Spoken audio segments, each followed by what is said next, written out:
So recently I picked up this SENCORE in and out of circuit transistor tester.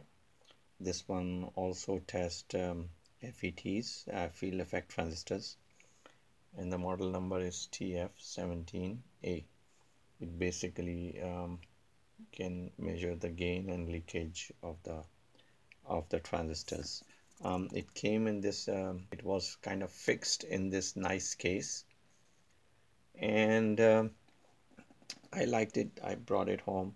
When I plugged it in and tried to test some transistors, it was apparent that the readings were totally wacky, and the needle would hardly budge, and obviously it was not working.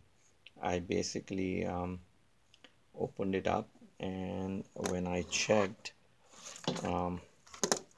I found out there are about 4 electrolytic capacitors. Without testing them much, I believe they were all leaky. I basically changed the 4 electrolytic capacitors. There's one on this board, which is on the side, and there are about 3. There's 2 here, and there's one hidden here. There are 3 electrolytic capacitors here in this area. When I change all of them, after that, the unit seems to be working okay. Although I have not really measured the gain of any known transistors and compared it to the data, pretty much it is now showing me the readings for the gain and leakage. It's a nifty little unit. To use this unit, you basically need to know if your transistor is NPN or PNP. And here's a little on-off switch. This is for the calibration, and you can see it can test it from beta gains for both and leakage for two modes, like low power and high power. And this came with a nice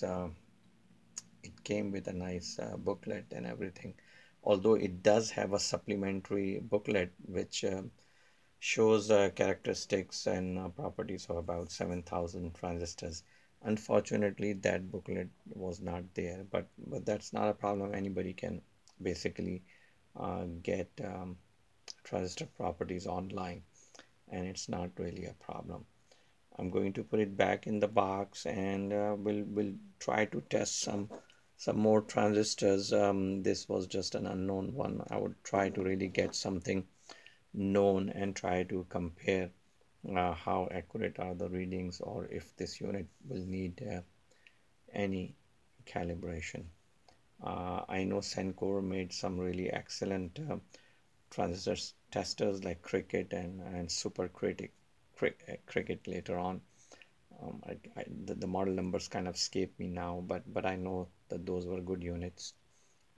I personally kind of got hooked on B and K transistor testers, and I really like them. They are pretty straightforward to use, and easy to use. There's one go and no go tester, and the other one is more elaborate. But this unit was in such good condition that I couldn't help it, and I picked it up. Thanks for watching. If you happen to find this unit somewhere, I'm sure you'll like it. Thanks a lot. Bye.